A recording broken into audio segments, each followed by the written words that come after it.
Yeah, you know what it is. Welcome to the best coast. Yo, it's Bronze Age nerd with that collecting elite. Big B McFly, steady bringing the vintage heat. Pull up a seat, we diving in the stacks. Silver to the bronze, got the knowledge on tap. From Kirby's Kings to the mutants, wow. We breaking it down in that laid-back style. So grab your snacks, let the panels unfold. This is comic book chilling with the stories we told. Comic book vibes, we flipping them pages. Legends and lore from all the ages. Golden to the modern, we talk that news. With Big B McFly and the nerd cut loose. Yo, you tune into that Bronze Age flow, where comics live and legends grow. Big B McFly in the cut, let's fly. Best coast, baby, comics are what saved me. Big B, yeah.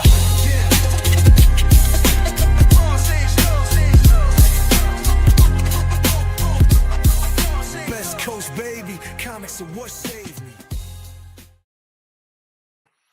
Hey, what's up, everybody? Welcome to Best Coast Comics. I'm Christopher, aka the Bronze Age Nerd, and I'm joined, as always, by the undisputed world champion. Gotta give it up for the champion of the world there. No, actually, there was these ads that were running on the radio in my car all the time. They were like, now that's a real man. And it's like, competing for the BMF championship. And I was like, BMF, the BMF belt. And I was like, I wanted to like cut that audio and be like, have me like walking into the house. And it's like, no, that's a real man competing for the BMF belt. And I'm looking down like, well, they do hold my pants. It does hold my pants up. The Big B McFly belt. What is the BMF though? Like in the mother. But for what, like, is it for a sport or something? Match thing, some like ultimate fighting thing or something. Okay, nice. Yeah, nice. Well, hey, we are here with an awesome show. Okay, I think Jay's back there educating. Shut your mouth. Once again, I'm Mr. Luddite when it comes to wrestling. Got a few people in the chat we're going to say hello to real fast, and I'll give you guys a rundown on what's going to be about tonight. We got Hydra Asylum coming in with that gold medal this time. That is our producer, Jay. What's up, Jay? GT Key Comic was nice enough to come in for that silver place medal. And this is worthy in bronze place medal. We have Preston. Preston says, just wanted to drop my like for tonight. Have a great show. And don't skimp on my Anna. Okay, he wants some Anna de Armas. You know what that means. You know what that means. Anna with your smoky eyes, dancing through ballerina, kiss me goodbye. You throw a punch, I say please, I'd like another. After Blade Runner, I'll never recover. Anna with your smoky eyes, dancing through ballerina, kiss me goodbye. You throw a punch, I say please, I'd like another. After Blade Runner, I'll never recover. There you go. You no skimping on the Anna this time, although some would argue some of it was kind of skimped to begin with. And then Jay was backing him up. So, we really earned it there at that time, folks. Shigeki Kikita says, I hit my head on the bedpost as I clambered out of bed to watch Best Coast. I love the rhymes. Hey, here's somebody I ran into this weekend. We got Comic Tropes in the house. What's up, Chris? How you doing? Did you literally run into him? Yeah, probably a couple times. It was pretty crowded on one of the show floors. Telling me. Not a lot of room for us big guys to maneuver, huh? No, definitely not. It was a very packed. Artist Alley especially was extremely packed. Well, Chris, I'll let you use your imagination on what she's kissing goodbye. Let's put it that way. The 3 beside my comment was because I initially commented on all 3 streams. Oh, that's nice to know. I didn't know it actually did that if you did all 3 streams. That's cool. Anna de Armas as Catwoman or Black Cat. That's some good casting right there. That's the reason we had the Sydney Sweeney drop. So she was just every casting rumor alive. She got picked. Right. Yeah, too crowded in Artist Alley at Emerald City Comic Con, which we're going to be talking about here in a bit. They need wider alleys. I agree. Yeah, even one could argue some main streets would be nice. So big part of the show, we're probably going to be recapping. Big B and I both had big weekends. We did different things. And we're going to kind of talk about that. We got some show and tell we're going to show off and some story time. we will talk about a little bit of the news. There wasn't a ton. Some of the things I'm going to talk about that I brought to bring up are actually related to stuff that happened at Emerald City Comic Con. I'll let you all be the judge of how important that stuff was in the greater scheme of things, but I think they're interesting stories. One involves a celebrity, and one involves con policy and some cosplayers who were part of a booth, and I'll let you judge on that. Yeah, so I guess, so my big thing is I went to, the Mike Richardson stuff was the big news for sure. We're going to talk about that too for a little bit. My big story was I obviously went to Emerald City Comic Con. I was a panelist on Saturday, and I'll kind of talk about that as we get to it. I went also on Friday because I was lucky enough to be able to go for a while, and I thought I'd like to go and see it when it's a little less crowded. I'm really glad I did that. It afforded me some opportunities. Bigby, do you want to talk about your weekend and what you did? Yeah, sure. First, I got to say something that I like. Mr. McGreevy told me last week that you totally threw his entire day off by having you on the right and me on the left. He's like, that's not how it's supposed to be. Sometimes it's just how it works. Bigby beat me to the show both weeks is what happened. So he shows up on the left and I show up on the right when I join. Oh, I can jump out and jump back in if you want. I mean, I can do this too. It's not like, I there, have there you go. That'll make Mr. McGreevy happy. Is that what are we just going to make people dizzy by doing this? Can we do that? Okay. I'll just be like this. Camera 1, camera 2. Right. So I had a really busy weekend. So Friday night after work, I went over like I usually do and hung out with my good friend Travis, Comics Limited, and we did some art and did some trading, and then ran home, got about 6 hours of sleep, got up and had spent the first half of my day with my son, and then I went to kind of a high school reunion thing in the evening. Ooh. And then it was like a 10-year high school reunion. Yeah, exactly. More like I thought. Almost a 35-year. It wasn't really high school. It was a group of I was a youth group thing. It was like this really close-knit group of people that we used to hang out with. So yeah, okay. But it was really, really fun. And then got up early and drove to just past Olympia a little ways, and had a lunch with Aaron Psychotronic Squirt Gun and Bobby Otaku Tour Guide, and did some trading, and suggested we go hit up Half Price Books outlet, which is it's 50 cents a book for comics. Yeah. Flat. Which is crazy. We walked in and he just grabbed his shopping cart and started filling it up. Wow. Yeah, and he did fill it up more than once. Wait, we're a hand cart, right? No, like an actual shopping cart from a grocery store. Damn. Okay. Yeah, he's right. He's like Amazing Spider-Man. Why would you pass up on Amazing? He's looking for trade fodder stuff. He's like, why would you pass up on Amazing Spider-Man for 50 cents? Why would you pass up on Uncanny X-Men for 50 cents? Are they still putting the stickers on the actual comics there? So that happens when a book has been at one of the regular locations for too long. They put the sticker on it. Gotcha. So it depended if it was a book that had been brought in to go to the outlet store, but people were bringing in books directly to the outlet store while we were there. And actually, Aaron had cleaned out an entire bin, and so we helped them. Like we moved some stuff so they could get more books out. And gosh darn it, if there wasn't another guy that slipped right in front of that bin as they were filling it up, and we sat there helplessly as he was pulling all of the John Byrne run of Avengers for 50 cents a copy. Wow. It was like, oh. Wow. That's pretty cool. Not that he did that, but cool for him, right? Yeah, but it was really, really fun. I kind of regret, like at the end, I was looking at the piles that I had, and I was like, I've got to whittle this down. It's going to be so much. And then I think I ended up leaving for like $40 with like 2 huge piles of books. And I was like, what happened? Yeah. Just get overwhelmed. So I have some stuff to show for that a little later of like my best pickups from that, and then from the trading. And then I had a little bit of an adventure today. I actually have one other thing that happened today that I'll just quickly show that. Because you'd be surprised. I think that I actually got this. Was Henri at Emerald Jay? Because I didn't know. I was going to talk about this a little later. I ran into Mog and Mel there, but I did not know that Henri was there. So I got the newest, hottest sold out thing that we talked about last week. Oh, On the newsstand 2 days early today. nice. Yeah, That's awesome.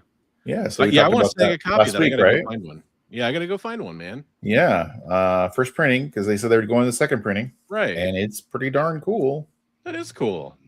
It's very full Congrats, color all man. the way through. Really neat. Nice. Yeah, I'm super interested to see what you think when you get a chance to read the whole thing or whatever. And In the articles, I skimmed some of the articles just to begin with, and I was like, really cool. And like, it looks like they have a lot of like behind the scenes art for things like Absolute Batman. They've got some like there's a character design page there, right on. all kinds of stuff in here. So yeah, it's pretty neat. I think that's cool. I was excited to see that. I've been wanting something like that in my life for a while now. And it has a whole history of zines inside of it too, which is kind of neat. That is cool. I like it. Yeah, so I didn't get a chance to tell you, but I snagged that. He's like, I put it out early. Probably shouldn't have, but I put it out early. Probably shouldn't have. That's great. Hey, what's up, Awesome Sauce? How you doing? We're just talking about our weekends. Hey, what's up, buddy? So yeah, so let's see. And then Friday and Saturday I went to Emerald City. Sunday I just kind of spent with my family. So that's, it's exciting, but it's not necessarily relevant to the show.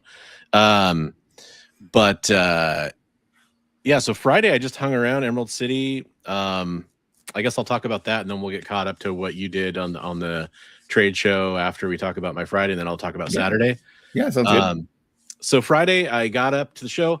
So I'll give you real quick. Here's my kind of review or breakdown of the experience at Emerald City Comic Con as a con goer. Even though I did get a badge for free because I was a guest on Saturday as a panelist, I will, I still had to go to will call and get my badge because the guests don't get the badges sent out to them early. So I had to go to will call to get my badge. At least the panelists, maybe the creators do or something. So I only waited about half an hour for my badge on Friday. I got there like after parking and being confused and walking to wherever the will call was. Because here's the thing. In Seattle, downtown at the convention center, there's two buildings, the Arch building and the Summit building. And they're kind of within a block of each other, but they're separated by a street. So it's a little confusing on what's happening in which building and where you should park and all that stuff. I'm glad I went on Friday because it made Saturday go a lot smoother because I could figure out where I was supposed to be and everything.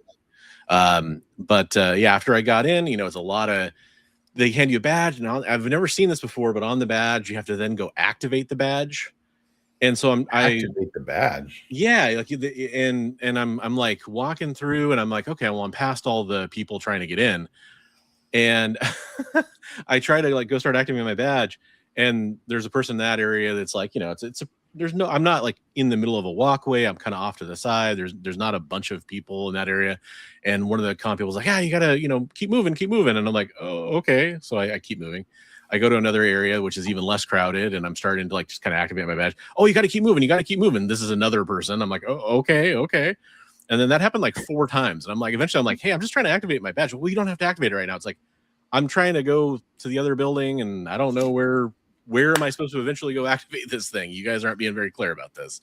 Because I definitely wasn't blocking the way or anything. It was just very strange. Anyhow. Why were they telling you to move along? I mean, I think they were just told to like let traffic keep flowing, but I'm like, what? Like, I am definitely not, I'm not blocking a doorway. I'm not blocking like a walkway. There were people milling around at the top of the escalators. That's so crazy. Yeah, and I think if I didn't activate it, I probably would have been fine. But it was just strange. At one point, they did scan my badge at one table, and it like sent me like my contact info to somebody. So I guess that's the reason why I would activate it. Oh, I can see how that could be helpful. Or like if you were like getting signed up for like a creator's I'm trying to remember even who or something. Maybe I'm trying to remember who scanned it, but somebody did. At one point, I was like, oh, cool, you can just scan that. Neat. Anyhow, I'm just kind of griping. It wasn't the biggest deal in the world. What was really frustrating is the building where I activated my pass, I then was like, okay, well, I think I need to go to the other building because I think that's where Artist Alley is and everything. And I guess I just was turned around. I ended up walking to their building for no reason. And I, I've got some mobility stuff going on with my knee right now and kind of some of my back stuff. So I wasn't stoked about doing a bunch of walking. On one hand, it's really good for me to be walking a little bit. But I didn't want to kill myself walking around a bunch right at the beginning. So I walked to that building. I go all the way to the top floor just to find out that it's not Artist Alley. That's where the celebrity guests are, which I don't really care about. And so then I ended up having to go all the way back over to the other building. And not only go to the other building, go to the other side of the other building because it's the other side from where Will Call is. I'm like, okay, great. Oh, no. Finally, I get in. Okay, I know, kind of boring story, but it's just a lot of walking around. Multiple times going through security, which actually was really easy for me. You walk through a metal detector, and as long as it didn't set it off, they didn't care.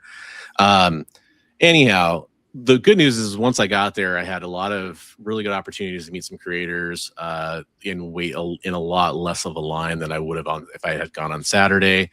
I'll just kind of go in chronological. Have been pretty cool. Yeah. I'll kind of go in chronological order here of who I really met. So I went and saw, and I'll show off stuff as I talk about it. The first thing I did is I actually was trying to find where Artist Alley was exactly. I was kind of in the right room, but it's where the few publishers were too. So I went up to Boom because they were there, and I got this is an Emerald City Comic Con exclusive blank they had, so it's green. Oh, very cool. And that is the 10th printing, I guess, of number 1. Nice. Which is kind of cool. And I didn't get an artist there to do it because I didn't really necessarily want a commission for what I would want from anybody there. Maybe I'll have somebody later, but I have it now, so I can always do that. And then I thought this was really neat. I'm a big fan of the artist Flops. And they had a Flops corner box mystery bag there. And so the Flops stuff, I'll actually show you because I haven't opened that yet. But they had stickers. So this is kind of like what we're talking about. It's these that's Flops right there doing something is killing the children. And then there was a Berserker. Cool. So some pretty neat stuff. So that's kind of what that is. So I was like, okay, I'll get those things. Flops is an artist, though. Yeah, Flops is an artist. Does that? This is Flops art, so that style, kind of almost like a vintage pulp kind of a style. Yeah. Just really, clarifying. Yeah, really like his style. And then let's see. So I met. Hi, Zach. I met Ryan Benjamin, who's somebody I've always really wanted to get a chance to talk to. I'm a big fan of his art tutorials he does online. So I had him sign my copy of Union 1 up there because I actually really enjoyed Union. It was one of my favorite Image titles back in the day that I like to read. And also, he did the art on Gen 13 Half, the Wizard edition. So I had him sign that too. So I got to jump in before you move on from Ryan Benjamin. Okay, go ahead. Please do. He's going to be joining us for our Sunday art stream pretty soon. Oh, nice. Right on. Yeah. He was really cool. So the funny thing is I bumped into him before I went to his booth because he was talking to Marissa Pope, and I stopped at her booth, and I love Marissa Pope. I love her art. And he was being very, very complimentary to her. He was kind of just talking her up. And it was funny because he was she was sharing a booth with Ali Garza, and he was telling her, because Ali wasn't there at the moment, he was telling her that he likes her art a lot more than Ali's, who is a much more famous artist than she is. I think it's fair to say. Okay. But she had some stickers, so I picked up a couple stickers from her. You gotta make yourself big. Yeah, there you go. Nice. That's Marissa Pope. And then everybody will know why I picked up this one. Little white queen there. Well, when it comes in focus, I can kind of see a booty there. It's just white is the problem. There we go. It's white queen and her white booty. Yep, a lot of white cheeks going on. And then I actually thought she had a really affordable price on some of her sketches. So I picked up this Supergirl sketch from her. I saw that on your post. It's beautiful. I'll kind of hold it up a little bit closer to see the detail on the face there. I like the way she does faces a lot. So you guys. Cool. The very anime expression there on the face. Yeah, and then talk to her about some stuff that might I don't ever like to blow up somebody's spot until they can commit to something. But I talked to her about something that might be coming up on the show, so I thought that was pretty cool. And then I went over and Ryan Benjamin was there. Oh, this is a great question actually. What's the most you'd pay for a signature that's not art? That I should bring that up because one of the people that I was going to talk to who was there was Jeff Loeb, and I had barely said something to Jeff Loeb at Rose City Comic Con last time he was there, and he was going to a panel or something like that, but I had a chance to just say hello to him or whatever. And this time I wanted to go up and get a couple signatures, so I brought my Hulk #1, the Red Hulk cover. I brought King Size Hulk, which I've had Arthur Adams, who did some interior art on that, and I had Frank Cho, who did the variant cover I have. I had him do a signature on it. So I was like, oh, I could get Jeff Loeb to sign my King Size Hulk, which reprints a lot of cool Hulk issues like Hulk 181 and stuff. And I also brought one other book for him to sign too. I can't remember what it was off the top of my head. But I had these 3 books, and I was like, oh, I'll go have him sign these. Jeff Loeb was charging $45 a signature, or $40 a signature, which to me, for a writer on a book, is insane. This is a convention, by the way, where you have Chris Claremont, who's charging $15 a signature. And you know what? Jeff Loeb, I know, I think his old stuff is great writing. I think that he's obviously gone on and done some stuff in Hollywood, of course, too. And I think that he's somebody it's fun to see at a convention.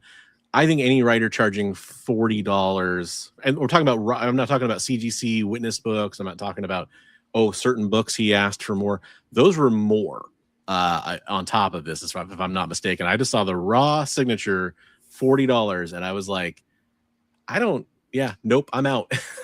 That's insane. That's just not going to happen to me. I'm going to agree with Metal Elf here.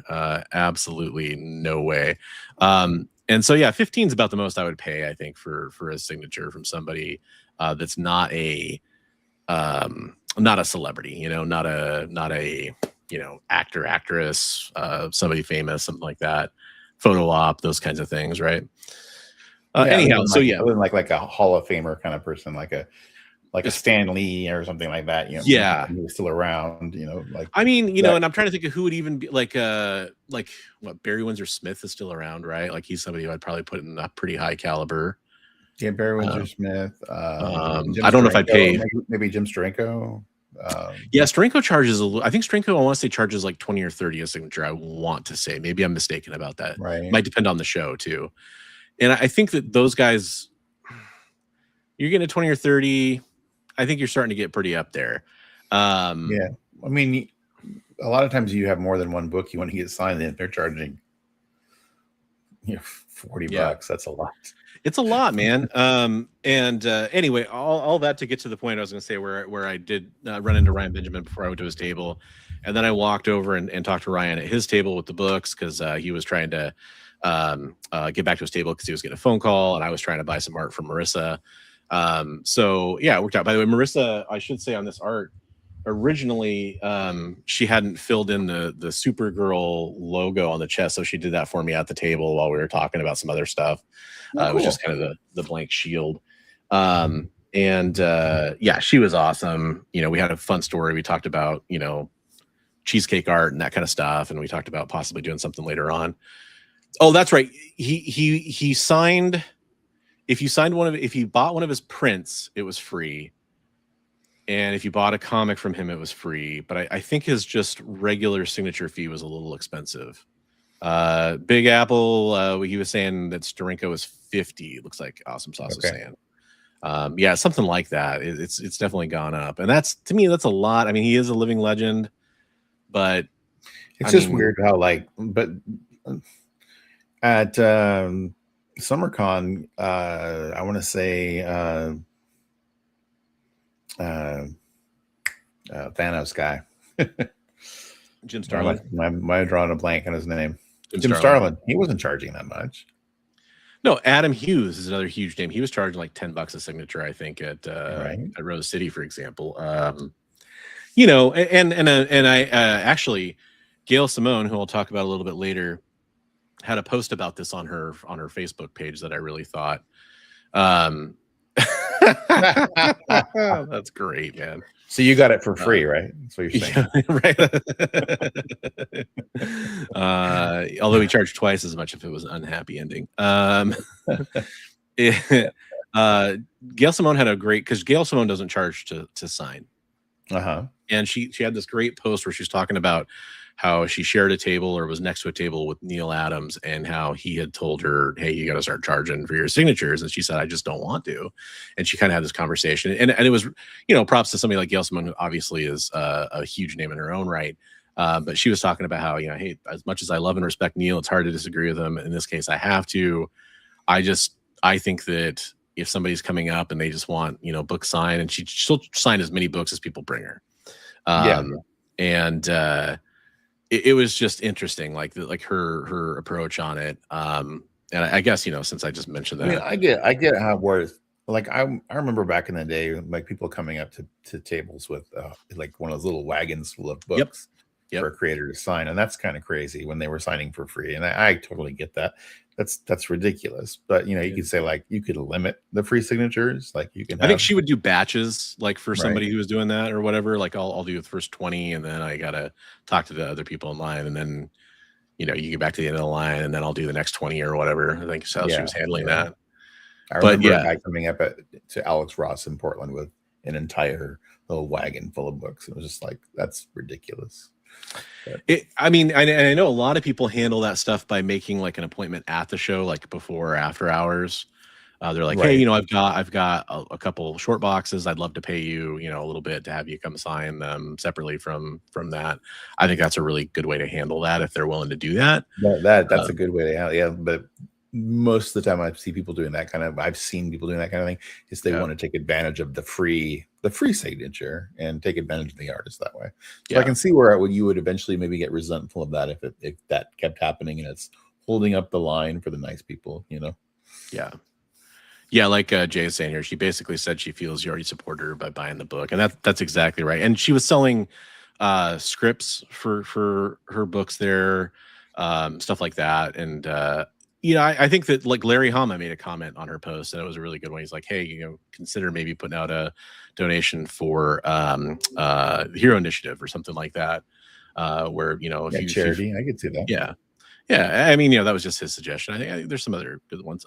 Comic Trip says, I paid $25 for Michael Golden because he sort of surprised me, but I decided I would do it, and that's his upper limit for a signature. Yeah, Michael Golden is weird because I met him a while ago, and I guess it's before he started doing some of the things he's doing now. But I bought some prints from him, and he signed them for free. I bought the prints. They were like, if you bought an Avengers Annual 10, it's going to be $50. That's what I did not bring him. So he charges more for that one. I love this. To be fair, Loeb had a line of 0 people he wanted to keep from growing. Oh, I can see that, where he just didn't want. And I will, every single time I walked by, he had nobody at his table. It was nuts.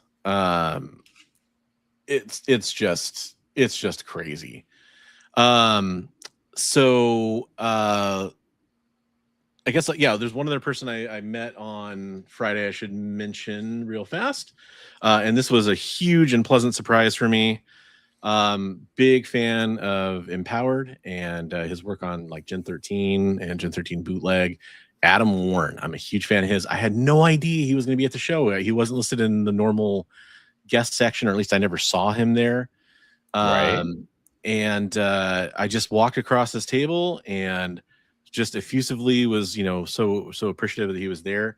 And I asked, if he was doing sketches or commissions. He said, no, not really at the show, but I do have these. And he handed over a pile of page roughs of Empowered that he had.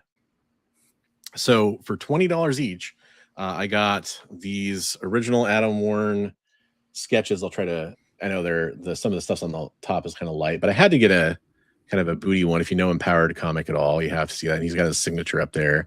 And then there's kind of some panel roughs he was doing for Imp right there. Shows up a little bit better in person than it does with the bright light shining on the camera. And then I got another one. Be sure to check out Chris's Instagram. He has good pictures of him on there. Yeah. and he's got like even some of the text is up there. No, this isn't fair, and then that kind of stuff. And then this one had some bondage on it, which if you're familiar with the comic is like a intentional thing they make fun of in that comic book. The damsel in distress trope is heavily discussed tongue in cheek in that comic. So I was super happy to get that. Then I brought some first appearance stuff for him to sign, because this is something I've kind of gone over with, and I went over it with him because there's a debate on what the first appearance of Empowered in comics is, because it was a webcomic originally, and he published trades and stuff like that with Dark Horse later on. But he agreed that this is the first appearance of her in kind of a traditional comic. It's a little smaller than a comic, but this is Empowered, the winch with a million size, and it is an actual traditional comic book inside. But I had him sign that, and that's a special like an one-off Ashcan kind of thing. It's like a full comic book, except for it's just a 3/4 size. So it's an Ashcan form factor, but it's an actual comic book inside. Oh, okay. And then there was another special I had him sign, which is 10 questions for the Made Man, which is one of the other characters in the comic. So I had him sign that one. And then this is the first full-size comic I'm aware of, which is Empowered and Sista Spooky's High School Hell. And I had him sign that too. All comics I picked up at Things from Another World back in the day, which is owned by Dark Horse, or it was at one point. I don't know if they're still owned by Dark Horse at this point. So yeah, you know what? It's funny is I think he just likes the 2K26. I think that's just how he likes to sign it. Different. Yeah, it is different. It is a really good question, Shin. I appreciate that point there. Awesome Sauce says he's paid upwards of $300 for a photo and an autograph from Chris Evans.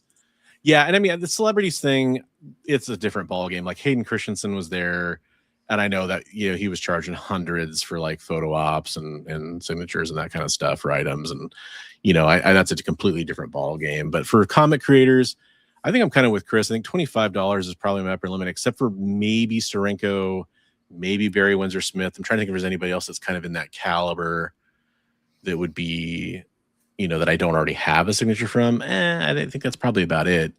Anyhow, that's kind of. I think Starlin is in that caliber. I think he's in that caliber, but he doesn't charge that much. And right, yeah. But I would say he's in that group. I 100% agree. And for me personally, even though I know a lot of people wouldn't put him in the same stratosphere, Larry Hama would kind of be in that group. By the way, I like how Larry does it. Larry does if you want it signed to you, like if you said, hey, 2 Big B or 2 Bronze or whatever, he'll sign that for free. I think the first couple or whatever are free.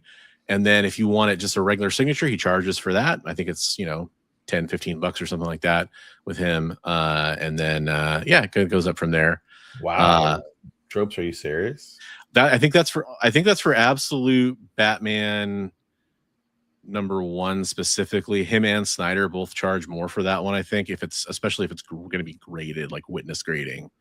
Wow. It's not $200, but it's something expensive. Okay, it's like, no, wow, but it is something. They do charge more for it. I was seeing like on some forums, some people were talking about it. I want to say it's like 50 or 80 or something like that. I can't remember. That's crazy. Yeah, so it's pretty nuts. But yeah, that was kind of my Friday, and I did go again on Saturday. I got a lot more to talk about there, but I want to make sure Big B gets a chance to talk about. I didn't get this Friday, but I did get this the Friday before from Trav in a trade session. So there you go. Absolute Batman 4th printing Virgin Foil #1. So that's the Jim Lee, right? No, this is Dragotta. Oh, that's Dragotta. Okay. Yeah, the black and white edition. So yeah, nice. Cool. Right on, man. So that's pretty cool. Yeah, so I don't really have a bunch to show from trading with Trav or anything. Yeah. I didn't want to be able to talking nonstop for a while. I don't know if you want to fast forward to your comic swap experience. Or... Did we mention, or did that? No, that happened on Thursday. So Thursday, I went to that store where we were talking about unfortunate experiences, and I happened to find they had in their bargain bin a run of Haunt by McFarlane.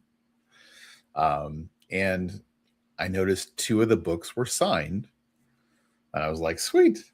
So I took them up to the register and with a bunch of other stuff and was buying them. And then the guy ran across the first signed book and he's like, well, that's not for sale, and especially not to you. I was like, it was in your bargain bin. So yeah, well, that was interesting. We just add that on the unfortunate experiences thing. So, you know. Not to change the topic here, but Awesome Sauce does bring up a good point about Frank Miller kind of being in that strata as well. I think he's pretty damn close to there if he's not in there already. Yeah, he's up there. Yeah. Big B, why do you keep going back? Because I keep finding stupid things for stupid prices. So yeah. And he missed the second autograph, and it turned out they were Greg Capullo autographs. So you know, those are good ones. Those are good ones. Did it have some Greg Capullo muscle sweat on it too? Probably, yeah, just dripping with sweat. Had to wring it out. No, but yeah, so that was just but I got a whole giant stack of Haunt for less than cover price. I mean, that's awesome. A pretty good book. Yeah, so yeah, very low print run, and it's McFarlane, and it's part of the Spawn universe. So and Kirkman too, right? What's that? Wasn't Kirkman like a? Kirkman was writing it. Yeah, I've got the books right here, a stack of them. I can show a couple of them. I gotta be honest. I guess that's the one book of his I never really read besides Battle Pope. I never read most of that. I just read like the first issue. He missed drawing Spider-Man, so he made a image Spider-Man. That's kind of, there's more about what that character looks like. He's got these weird ectoplasm web things because he's kind of a ghost. I remember the ads were everywhere, so I saw a lot of the like. Yeah, so I got all the way down to like issue 6, and then I went way through the run. Here's another one where he's kind of doing the Spider-Man thing. Yeah, for sure. And yeah, so McFarlane did a ton of the covers, and then Capullo, and it's like I said, I keep finding dumb things for dumb prices, so I can't not go back. It's part of the price I have to pay. The owner is going to kill you one day. He sounds terrifying, says Trumps. It's going to kill me one. Yeah, people will go in the back issue bin, and back issue in my head will be on the wall. But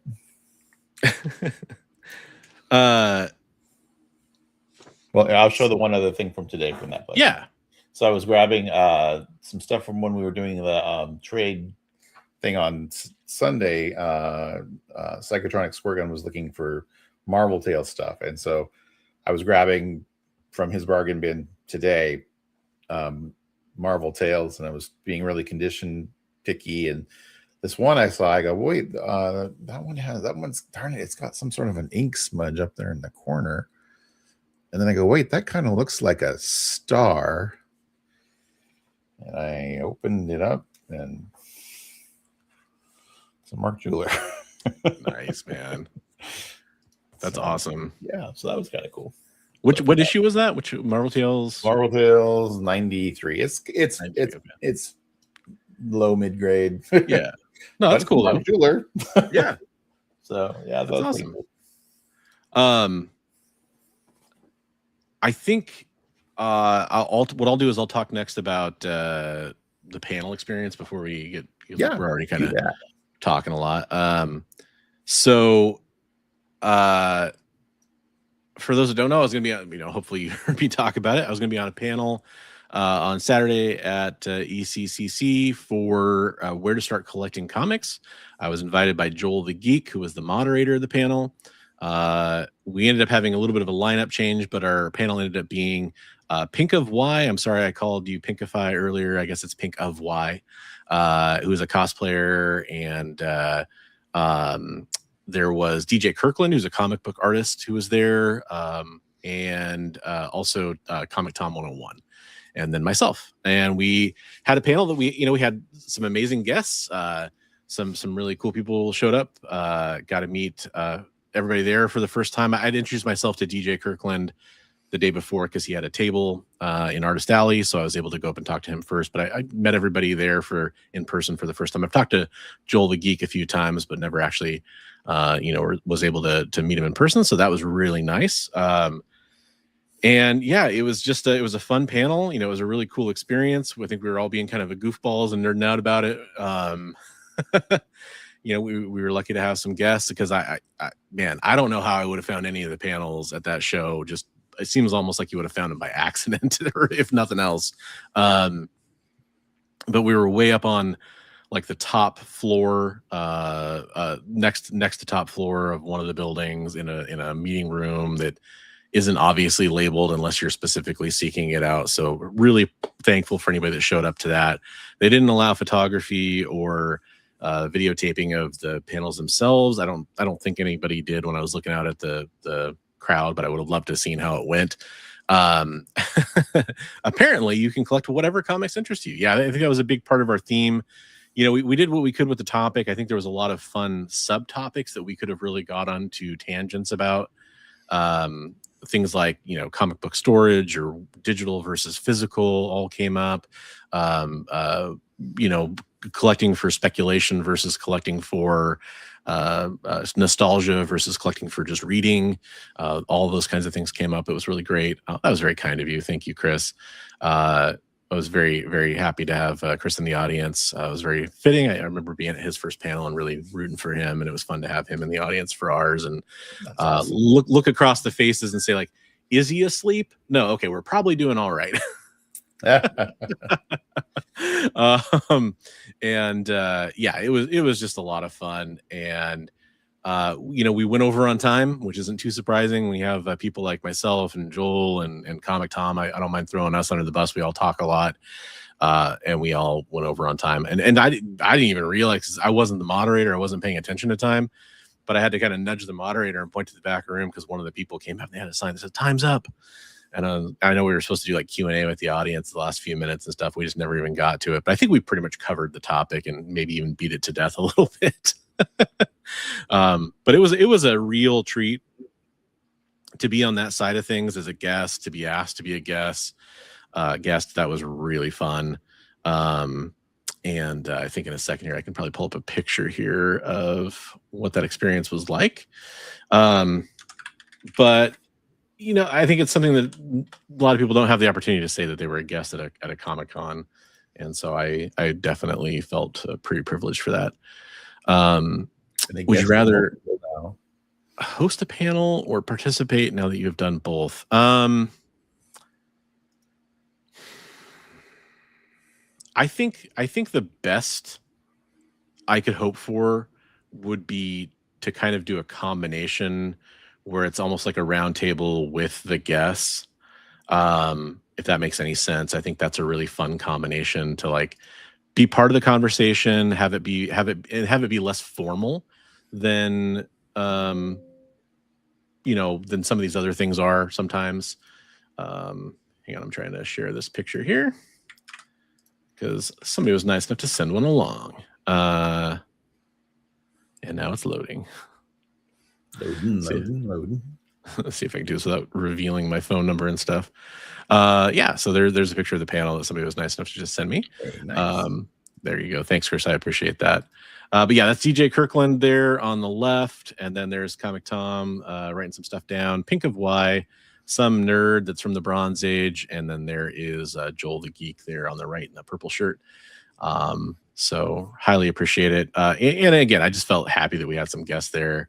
That was really fun because I was like, man, nobody's gonna show up. And then, thankfully we had some butts and seats. So I really appreciated that. But yeah, it was a fun experience. So you had a good question for you. I also have to know if Comic Tom is as high energy in real life as he is on video. He's 100%, and I've heard this about him before. I was familiar with it. We know somebody who actually works with Tom, for example. We have a mutual friend that works for Tom, and I've that's just who he is. That's not a personality thing that he's putting on at all. I mean, certainly he knows how to be on camera, and I'm sure that some of it's. I've seen him be low key before too, but yeah, he does. He's excitable.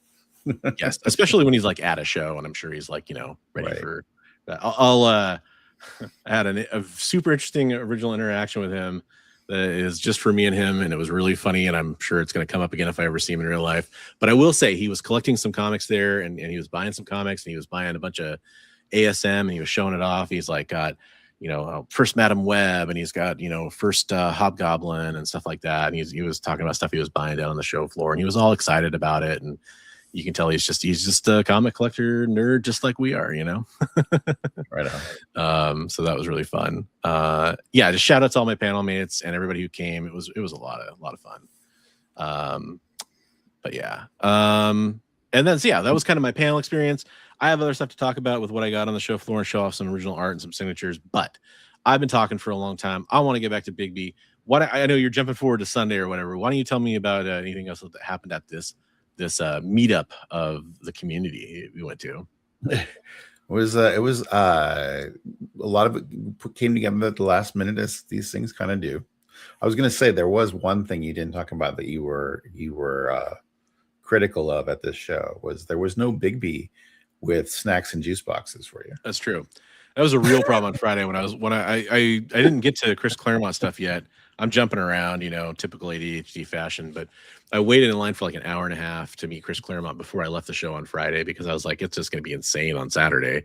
If I may as well, because I went to go to get in his line because it looked really short, and I found out it was because he was going to a break. I came back at the end of his break, and there was a sign that kind of extended his break time. Like he must have texted, like, I'm going to be an extra 15 minutes or 20 minutes or something. So they wrote down a new time on his thing. And so I was like, well, okay. And I went and met a couple other people. And then I came back and I'm like, there's a line, but it's only 30, 40 people, something like that. I'm like, I know he takes a lot of time with each person. It's a long line to stand in, but I knew it was going to be even longer on Saturday. And I knew I was going to have stuff going on where I may not want to wait in line for hours. So I just bit the bullet and waited. But man, my feet were killing me. I was starving. I needed caffeine. So I was missing Big B's con present there quite a bit. Friday was the weird day because I knew people at tables. Like there was actually some people I could have like went and chatted with, and I'm pretty friendly with a few of the people that I see regularly, like at Rose City and stuff like that. But nobody that I knew outside of that. I didn't recognize anybody just walking around the show floor. So didn't have any like personal connection with anybody, which I missed. Saturday I did get more of that, thankfully. But yeah. Nice. Yeah, so we got together we met in the parking lot of this restaurant that Psychotronic, Squirt Gun, Aaron. If you guys don't know, I keep saying those names. Those are their channels: Psychotronic, Squirt Gun for Aaron, and Otaku Tour Guide for Bobby. And we had on Otaku's channel, we had done a video where we had showed some books that we had, and we would each express interest or non-interest. And his whole goal was he wanted to downsize his collection because there's a possibility he might be moving soon, and he wanted to focus on Superman. So I brought a bunch of Superman stuff, and we did some trading. So I'll show some kind of highlights of weird, odd things that I got, like a Amazing Spider-Man book and record set. Ooh, Has the record in it. That's cool. Nice, man. Kind of weird, but he's like, those are fun, I don't know where I got this, but you can have it now.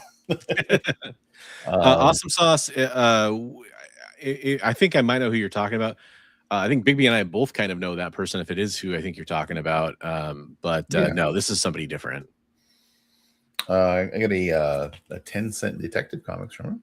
Ooh, right on. Pretty nice shape too. But, yeah, it looks like Brooks clean colors and stuff. Yeah. It's got a little E written up here. I don't know. Mr. E stands for excellent. Excellent condition. That's right. Yeah. Edgelord, Dark Knight. He had a lot of things like normally I wouldn't pick up. This is a Philip Tan remark. All right. I love Philip Tan. Yeah, on Spider-Man. I was like, oh man, remember he did sign it. It's like really tiny. He signed it at the very bottom. Okay. So yeah, so Philip Tan. This one kind of an odd one, but Bernard Chang signs. Yeah. It's up here at the top in gold. I don't know if you guys can see it up there. It's all across the logo, but He's cool. yeah. So Bernard I like his Chang. art. This one is Dustin Nguyen, I believe. He signed up the side there on the Right on. there. Gotham. Nice. Hey, what's up, Damien? How you doing? A second printing of the first Court of Owls issue. Oh, hell yeah. Cool. Yeah, right on. A Moon Knight key from the Bronze Age. Yeah. First definitely. Midnight or something. Yep. I remember that blew up when the show came out. Yeah. Or right before. Some Frank Miller Daredevil. Yeah. With that Canuck in there. The old knucklehead. Speaking of Jim Starlin. Oh, nice. Avengers Annual, important part of the Thanos storyline. Yeah. This is one of the bigger keys that I got. It's really, really rough, but first appearance of Metamorpho. Yeah. So, yeah, I mean, that's still cool, though, even if it's in rough shape. That's hell yeah. Some John Byrne X-Men. You know, I love my John Byrne. Yeah, definitely. I guess he's somebody that's in that conversation, too, by the way, for the yeah. one. He doesn't sign anymore, does he? He doesn't. Yeah, he doesn't do cons, right? Right. Book I've never really thought I'd been on the hunt for, but first Dr. Afro. And that's the first print, right? Yeah. Nice. That's awesome. A book I have been looking for. She's a cool character. Seriously hunting for it, but I've been like, oh, if I find it, it'd be nice. Secret Wars #2 is first God Emperor Doom. Yeah. So he was showing some of those on the video, and I was like, there's one that I want to get. I think it's 2. It's the first appearance of God Emperor Doom. He's like, oh, I think I have that. So nice. And then this one's kind of a cool one. Mm-hmm. Yeah, I love that cover. And this one is a key because it's a weird key, but this is the first appearance of Spider-Gwen and Jane Foster Thor in the background on Halloween. Yep, it's a very strange issue.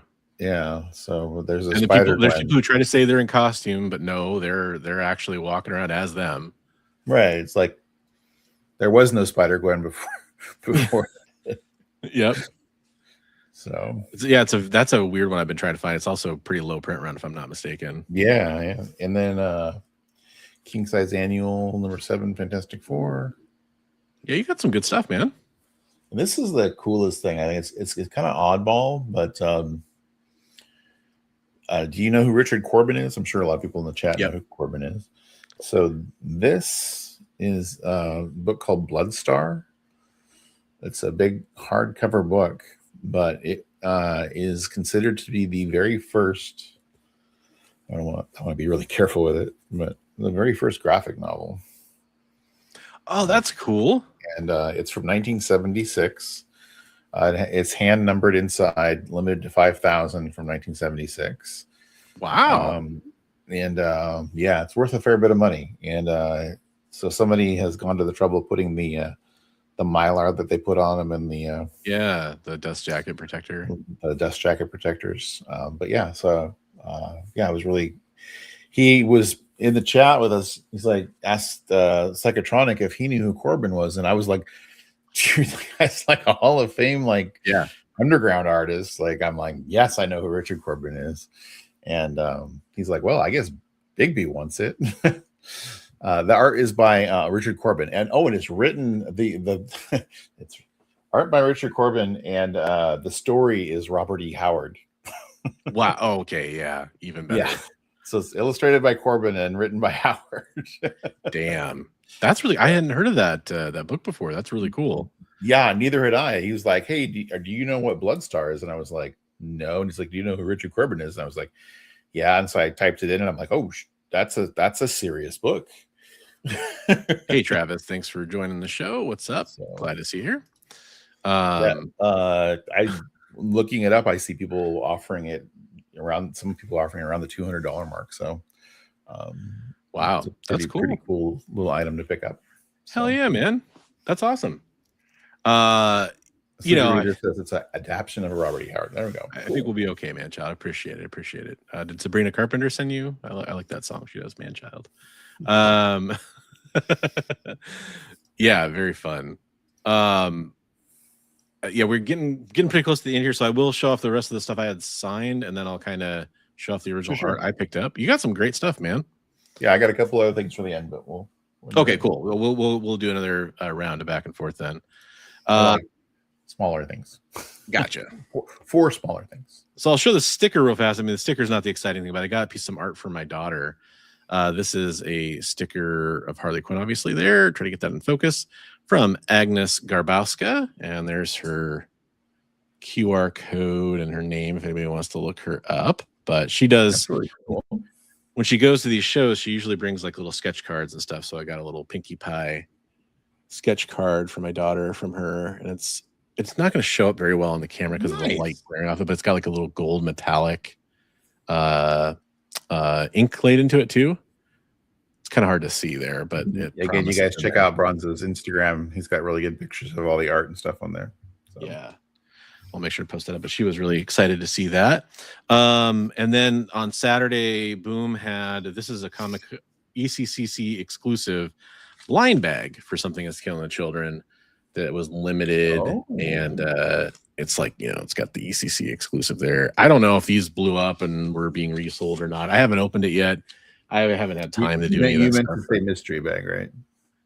I did mean to say that. Yeah, that's a good point. Yes. It's a mystery pack. And then I mentioned Gail Simone earlier, but there's Adam Hughes, Uncanny X-Men 6, 1 in 100. I saw that when you posted. I was like, man, I'm jealous. Yeah. I talked about the Ryan Benjamin stuff. I got to meet Terry Dodson. That was really fun. I've always wanted to meet Terry Dodson. Nice. Had him sign a Harley Quinn #1. That's her first ongoing series. And he did the cover on that, as I think the interiors too, if I'm not mistaken. Nope, just yep. He did. Him and Rachel both did the interiors on that. And then one of the other people I got to meet, who I missed at Rose City Comic Con, I don't even know if he had much time at his table there, but David Finch had him sign some Aphrodite 9. So this is the dynamic poses. He signed it in green down there. Oh my goodness. And then I had him sign my favorite Aphrodite 9 cover. I'm sure people can guess what that is. That's Aphrodite 9 number 0. He also signed that one in the green down there. Just give everybody a little close-up of that. Yeah, there you go. And then just a little closer. And then another cover of David Finch's I love, which, you know, people are going to be surprised by, and that is Psylocke #1, which is, you know, just kind of a nice why book. You like that one so much? I don't know. It's crazy, right? And then he signed that one in purple, which I thought was really cool. That lavender color. Speaking of lavender and purple, I got to meet John Zhang, who my daughter's a huge RC fan from the Transformers. He donated the art.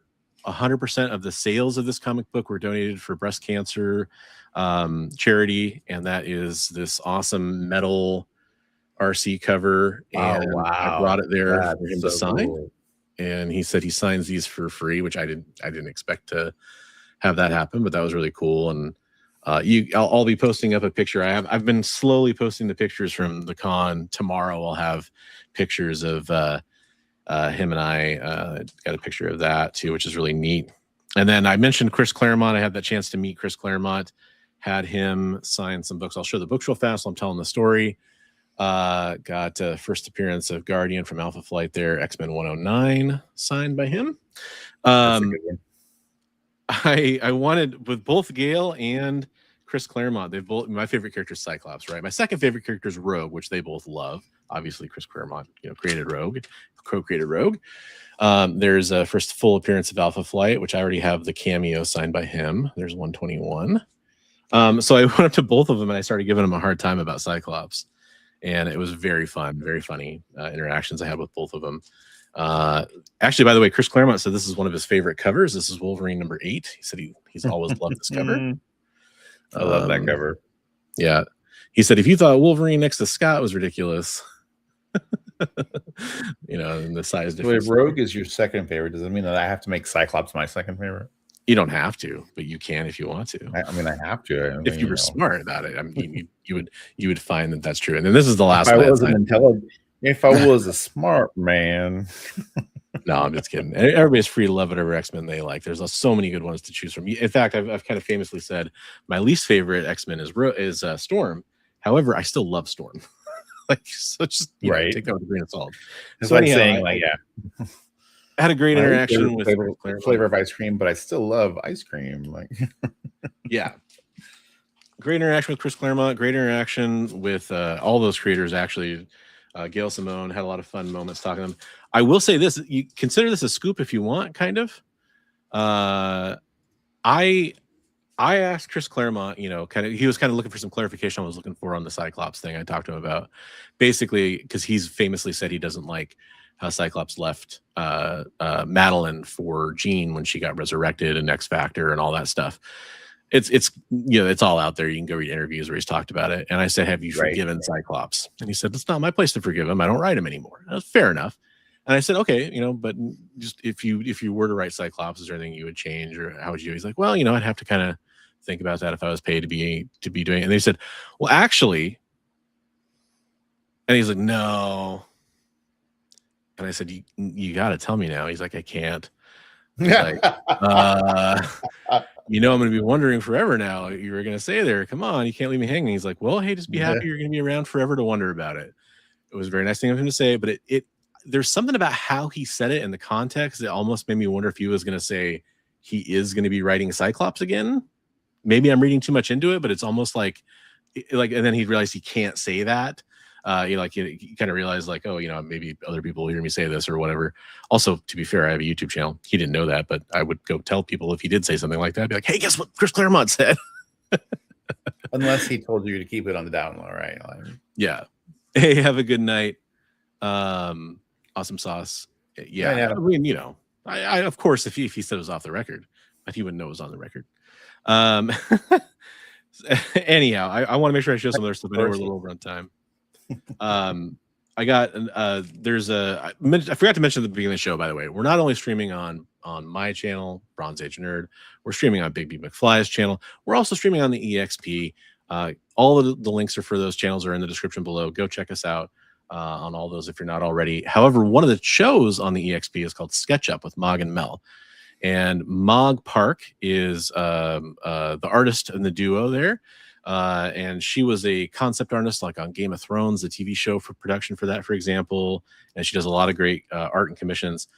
So she had some stuff that was at her table, and I saw this piece and I had to get it. I love the play on what she has going on here. So pick this up from Mog Park. So it's Power Girl with a whip, because there's kind of like a little play on words there, right? Power Girl. And I also love her signature. It's a little cat there. Nice. But yeah, that's so great. Got that from her. I know the contrast just doesn't want to show up very well, but she's I'll make sure to post a picture of that on my Instagram. Keep pointing people to your Instagram. Yeah, exactly. Or like I'm trying to the Discord server. Discord server would be a great place to look. So I have 4 other things from. Oh, I've got one last thing, and then I'll be done with my stuff. Sorry, buddy. No, you're all good. You're all good. I just want to make sure that I don't have to come back because the transitions take longer.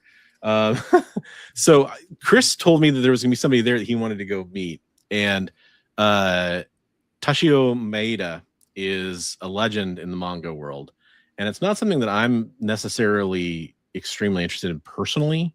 However, I think its cultural impact was undeniable. So he said he was going to go swing by Tashio's table, and I was like, yeah, sure. I want to go meet this guy. The reason he's famous is because he's the guy who created Tentacle content. So he's essentially the father of hentai.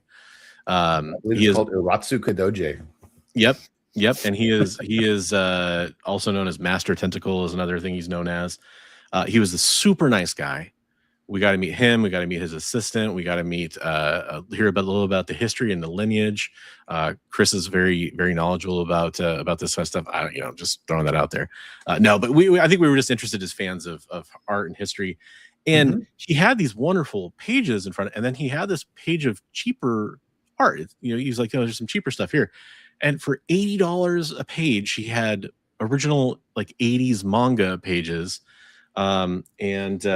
I have to cover something up on this page real fast. You just realized there was some inappropriate. No, I knew there was, but I just knew I could. I bet it was a butt. I bet it was a butt for some reason. Maybe. But I'll just show this off real fast. So this is straight up from the 80s.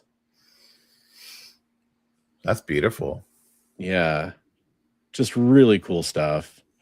And Hey, for $80, man, to get a page from somebody that's, I mean, it's really kind of He's historical. kind of a Hall of Famer as far as that field. Yeah. Yeah, cool. and I mean, it's just like it's kind of like taping it together on the back there and stuff. I mean, it's just a very very so he had edited the panel, wasn't he? Yeah, and you'll see the reason why when I show it to you later, because I can take the post-it off now. But I know Chris got a page too, and was very excited. And it was just, we got pictures with him. He signed it was a really cool experience to meet somebody like that. That's really cool. A master. And I mean, how often are you going to get the chance to meet someone like that? Just not very often, I feel like. So, but yeah, I guess he's a Northwest native now. So that's cool. I mean, interesting. I wouldn't have known. It's really cool when you have somebody like Chris to hang out with. We all have our own little specialities and what we know, and drag each other around and be like, hey, check this out, So yeah. And in fact, when we were so on Sunday, we all ended up at, like I said, Half Price Books, digging through the bins and everything. And one of us would throw something out and be like, hey, this is important because yada yada. And the other people were like, for real? Like, I had no idea. And so we were all like, learning from each other as we were showing stuff off.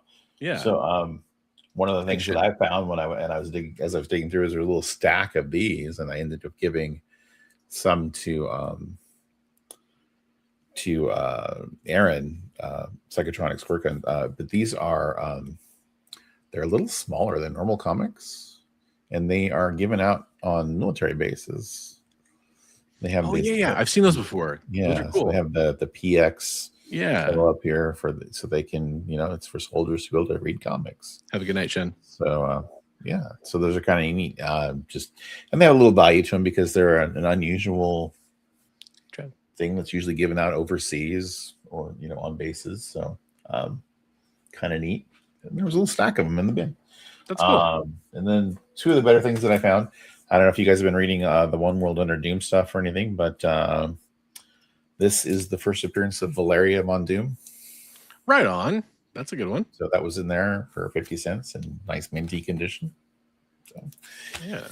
And I got to thank Aaron, Psychotronics Work. And so I walked in the door and I'm like, oh, I'm going to go through this section. And I'm like, that's like a couple steps more. So I was like, oh, this will be easier to get to. So I went to my left and he went to the section to the right that I was going to go to. And immediately he's like, dude, there's like a giant run of Marvel Age in here. And he's just like, yoink, and throws it in the cart. And I was like, oh. And like sitting on top of the ones that he pulled out was the John Byrne issue that I've been looking for. And I was like, would you be possibly open to me getting one of those? And he's like, sure, no problem. And so I was able to get the nice. Marvel Age, with the She-Hulk John Byrne cover, which is really cool. That's one of the big ones. Thank you, Aaron, for letting me grab that book out of your books. Yeah, and then right after that, I mean, he's like I said, he's just like Amazing Spider-Man, chunk, chunk, chunk. Why wouldn't you? Uncanny X-Men, and because I mean, he does a lot of trading and facilitating trades between people. So he's like, I'm always looking for those kind of books, and so he's like, this is the one to come to, is the outlet, because instead of being half of cover price, everything is 50 cents. So it's a great price. I mean, comics don't get much cheaper. Like I said, I was kicking myself at the end because I put a bunch of stuff back, and I was like, I could have got way more. I could have gone back and I knew where I put them all, but I was like, at that point I was so tired. But I've had that bug happen many times where I'm tired at a show and I'm just like, even though there's great stuff to be had here, I'm done. Yeah, one of the last things I grabbed was the Adam Hughes Catwoman, the red cover. They had the graphic novel of that for like $4. Oh, I was right like, on. That's cool. yeah, it's like, okay, I won't say no to that. But yeah, That's a good one. So speaking of that, Discord server. Well, you know what? There's a couple of things we got to talk about real fast because Do we need to change into our suits? We never even made it into these suits.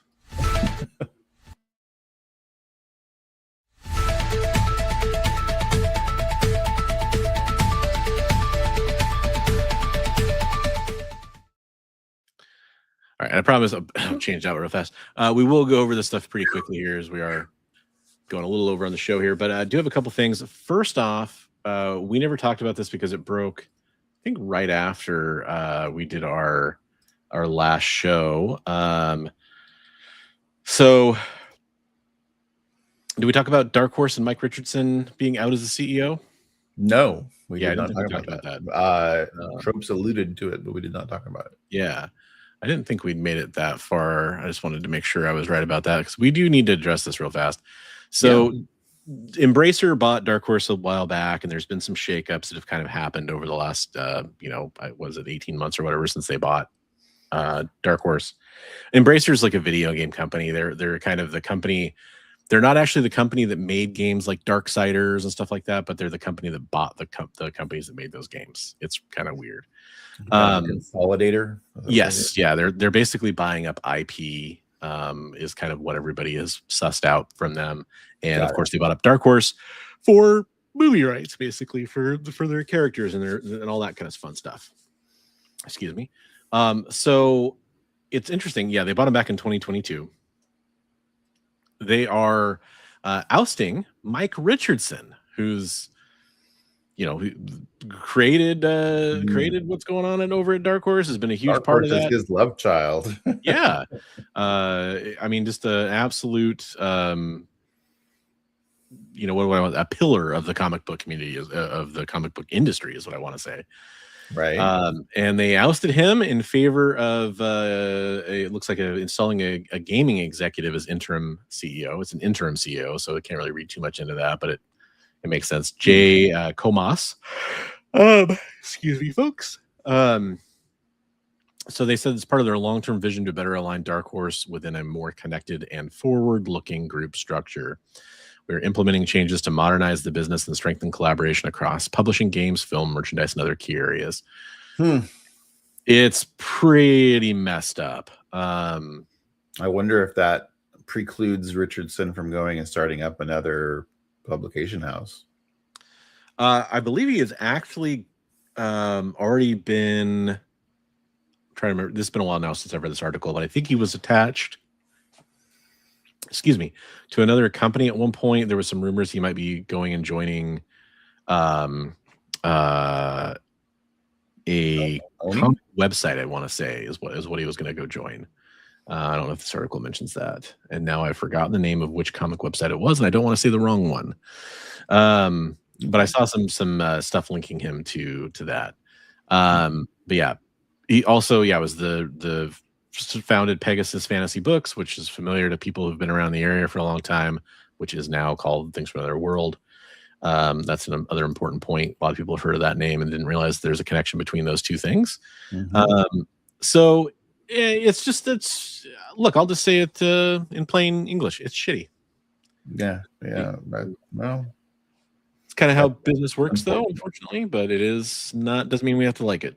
Well, I hope it all, sometimes things like that shake out for the better. So I hope that's what happens.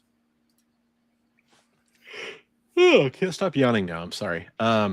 Should have had that second cup of coffee. Or when I say second, I really mean third. So here's the other one. This happened at the show, and it's why I wanted to talk about it. This was at Emerald City Comic Con. So actor Michael Rooker, from Walking Dead and Guardians of the Galaxy and, a lot of other stuff too, of course, who's kind of been a darling in the con circuit. A lot of people loved it. He's very, very boisterous on stage and outspoken. He was accused of shoving a fan at the show. So I will tell you this. Speaking of poorly run things, like, companies taking over, I know somebody mentioned how Reed Pop took over Emerald City Comic Con. There was a lot of criticism about the lines and the way the convention was organized, there were some accusations of some of the security personnel targeting people of color for things like their badges not being clearly displayed. There's quite a bit of stuff that's been kind of circulating since the show happened. And this is one of them. So there was a lot of crazy long lines. People, I mean, there were things like people were getting their autographs from Hayden Christensen like 5 hours after their time was supposed to start or something like that. And so it was pushing that thing. He was there for 1 day. I guess the Michael Rooker line was pretty long. So was the Bryce Dallas Howard one. Anyhow, what happened here is that on Saturday, the attendee on the left here in this picture on TikTok claimed that Michael Rooker pushed her. Excuse me, cannot stop yawning. And she has so at the show, you could have an ADA, Americans with Disability Act, sticker on your badge, which signified that you had disabilities. You weren't supposed to stand in line for very long. She'd already been complaining about the line being too long and her standing time. And apparently, the photo ops were pretty quick. She went through the photo op. And what I've pieced together from what other people have said in forums that were claiming to have seen what happened is that Michael Rooker was kind of like, she was trying to turn around and say something to Sean Gunn, because it was a Sean Gunn, Michael Rooker joint photo shoot. And she went to say something to Sean Gunn, I don't know what, and he kind of pushed her along, basically, is what I've heard. But apparently, she's already injured and she got shoved out of the room. She's saying that is not okay here in the statement. I've seen people say she's overreacting. She's saying, I don't care how bad your day is. Our day was just as bad. You don't lay hands on your fans. That's not how you do it. Do better, dude. They're waiting for a comment from Emerald City Comic Con. It's one of those things that's just kind of interesting. I mean, this is, not just a forum post. This is actually some local news that was covering it here in Western Washington. And yeah, interesting stuff. Yeah. I don't have a news source for this. I'm gonna quickly scroll while I'm talking about this and try to explain what happened because I'm in the group where there was people talking about it, but I know one post was removed. So speaking of removed, and I did reach out to one of the cosplayers for a comment because we've actually met her before. There was a booth in the show floor at Emerald City Comic Con that had two, pretty famous cosplayers. Faces by Rachie is what one of them goes by. She's a cover model for Dynamite and a lot of other comics. And then there's also Emma Dilemma, who's the one we met. We met her at Washington State Summer Con. She was dressed up as She-Ra at that show.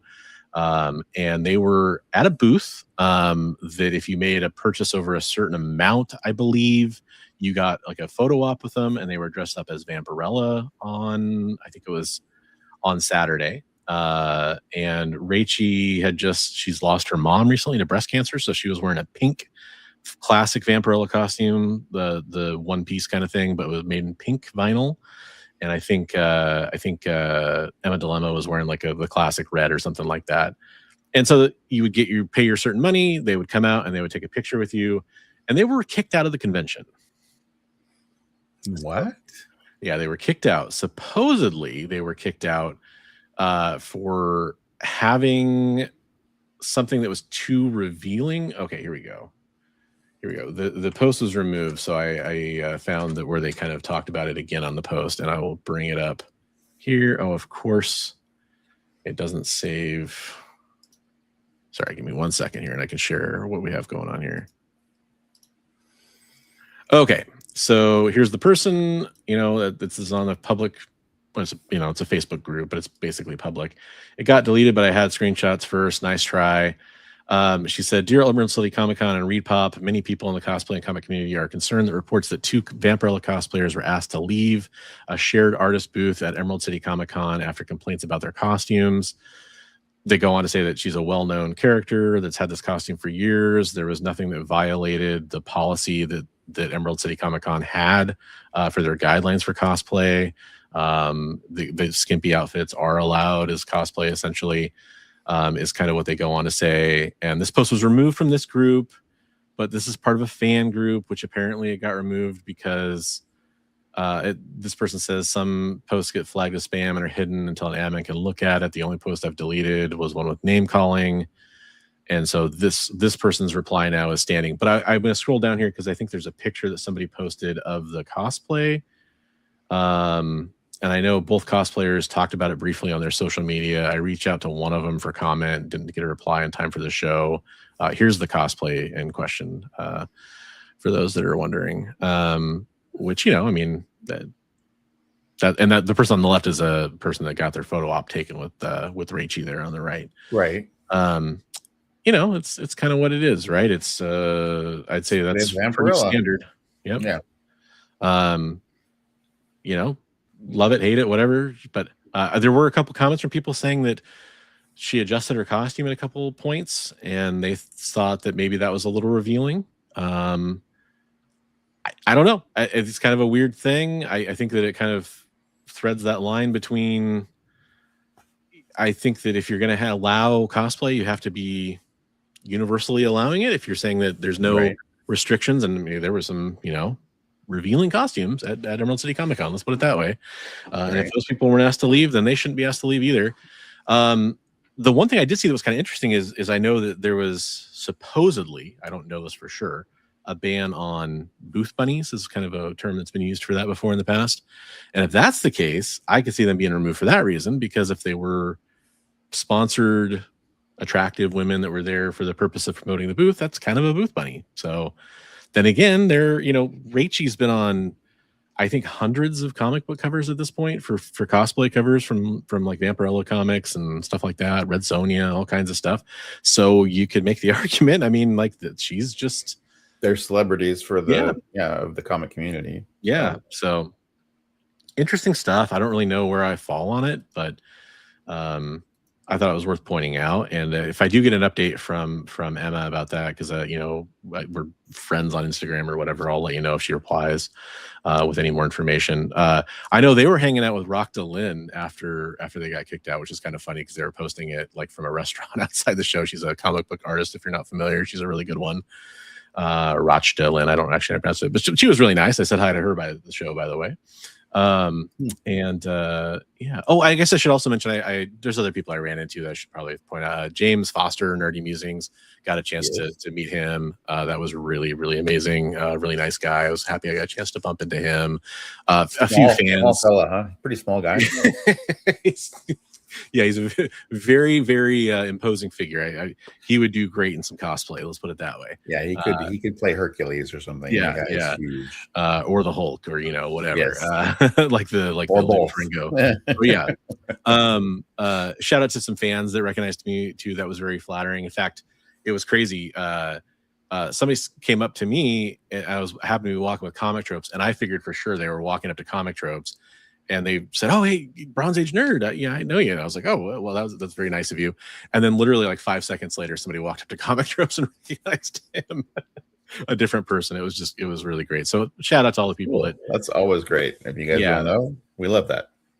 Absolutely, very flattering and nice to have people run into you. Other big things, you know, I shared this on the Discord server, which we're going to talk about here in one more second. This is quick news. It's not a great update. I'm sorry, but Bruce Campbell, I think people know about this by now because it literally was right after our show last week. Bruce Campbell says he has a cancer that is not curable, but it is treatable.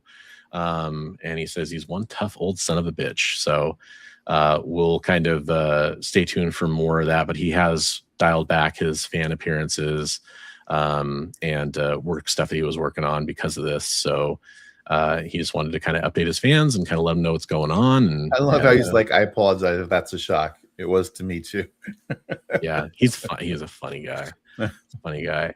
And then sorry, that was a breakneck speed stuff, but that's kind of the main news I had. I want to make sure we talked about it and didn't wait another week to talk about those things. Right. Those are important things to talk about. And especially the things that happened at the show, really important to talk about. Yeah. Yep. And then now I'm not going to play the full thing, so it's probably going to make me turn my mic back on, but I'm going to play the quick intro. Sent from you to us, it's art for all. All right, and I did that just because of time reasons, and I don't want the show to take too long.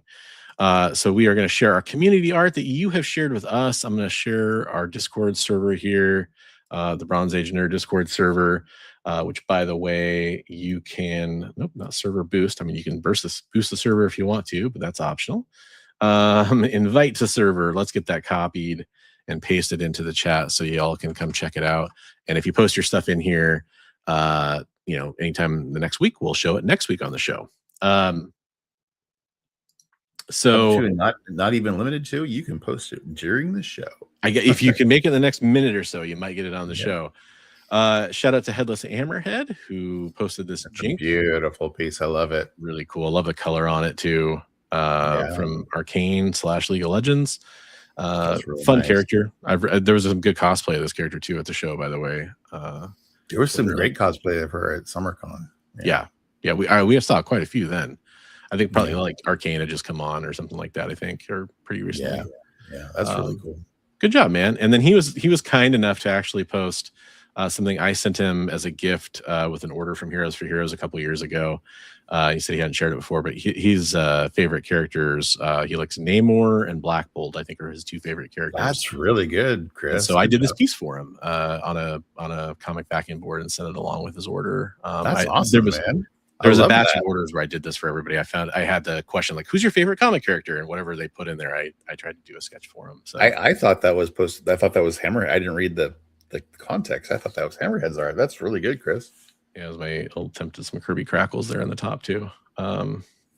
Yeah, thank you. I appreciate that. And then he did a sketch inspired by Felix Adler, the King of Clowns. If you like clowns, I recommend visiting Lake Placid, Florida, which has the highest concentration of clowns per capita. That's a scary fact, as well as Toby's Clown School and Museum. Chances are, if you meet a handful of people there, one or more will be a certified clown or certifiable. Who knows, he says. So he did that. That's really terrifying. If you're afraid of clowns, I'm sorry.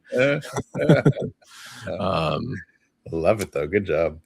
And then looks like we got some Stevie D here doing a Magneto. That's cool. Got the evil eyes on the Magneto. I like that. Yeah. Nice job, Stevie D. And then Trav came in and posted some art, it looks like. What do we got here? Oh, hey, nice Batman sketch, man, with Bane. I like that Bane a lot. Very cool. Subtle hint here: commissions are open. Please message me. I appreciate the self promotion there. That's great. Yeah, subtle. I love this Iron Man he did. Yeah, really good. Yeah. Love the colors. Yeah, and then love the colors on that one too, man. That was beautiful. Yeah, and then that's cool. I haven't seen him do that style. Just a portrait picture he's doing for. That's nice. For his art class, showing people kind of what he wanted to have them do. So very cool. I like that a lot. Got another Stevie D, Pinky in the Brain here. Oh man, nice job, Steve. Nice job, man. I like it a lot. Good job, buddy. Beautiful.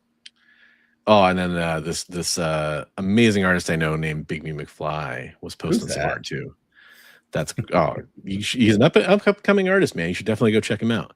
I believe commissions are open for him as well. You might want to hit him up. He does have commissions open. I love the perspective on this, man. Oh, thanks. Yeah, that came up. My favorite part is the gun. I mean, doing the perspective on the gun and the placement of it. It's like I don't want to say like suggestive, but there's kind of like there's a flow to all the angles there that I really appreciate. Well, yeah. Originally, when I was drawing it, I was trying to cover because the way I had her posed, it was going to be really focused on her crotch, and I was like, I need to cover that up a little bit. So it takes the focus. I like it a lot. And then you got a ghostwriter here too. That's really cool. That's a commission. That is a commission. That was actually a commission that I did to pay for the cleaning and pressing of my Fantastic Four #1. Oh, there you go. Right on. Yeah. Well, I think both people are going to be pretty happy with what they get out of that deal then. Yes. I've got a very skilled cleaner presser working on it that I trust, and you get a piece of art from me. So there you go. Very cool. Good job, man. So yeah, if you'd like to have your art featured, I posted the link into the chat. We'd love for you to go post your artwork on the Discord. Sure. I love it. The pew pew. The pew pew placement. Yeah, so sorry, there's a lot of stuff to try to jam into an hour show. So much so that it actually turned into an hour and a half long show. Yeah, back in the day, it used to be a 2-hour show. True. Yeah, we're still cutting the difference. But yeah, I was trying to get through all the information. Hopefully, if you're watching on the rewind too, if you found any of that stuff interesting or you had questions about any of it, or if we went too quick on something, go ahead and drop a comment down below. We'd love to get to it. Same thing can be said if you have anything you want us to talk about, like in a future show or in a future video that Big B and I might do, like topics about collecting comics or whatever. We'd love to hear about that as well. Any of our weird antics and adventures you want to talk about, you can always hit us up on social media or leave a comment. Plenty of those. Yeah, exactly. And more to come on a couple of those fronts. We definitely are they're on the back burner. So yeah, wow. A lot of stuff. Are you going to be back on Sunday? Back on Sunday, yep. Back on Sunday for the on Sunday live art stream. Yeah. That's awesome. All the greats there, including James Foster, who I had the pleasure of meeting this weekend in person for the first time. Evgeny and everyone will be back. We didn't do one this last Sunday because everybody had, for some reason or another, just about everybody had something going on. So hey, it kind of lined up. Yeah. Thanks, Shiguguki. We appreciate that very much. Thank you, sir. Thanks to everybody that helped out. Joel, thanks for inviting me to the panel. If you're watching, buddy, I appreciated that. It was a really, really unique opportunity. It was very fun to check off my bucket list and a fun experience. And thanks to everybody who supported, liked the posts and all that kind of stuff. I got more coming, and I'll show off all the art in a little bit higher, detail and all that stuff for everybody. And short of that, we're going to be back next week with another show, another bit of news. Hopefully not so much stuff to pack in there, but you never know. I don't know. The world could go crazy. It's not too surprising these days if it does, I guess. And short of that, we'll see you next week. Have a great week, everybody.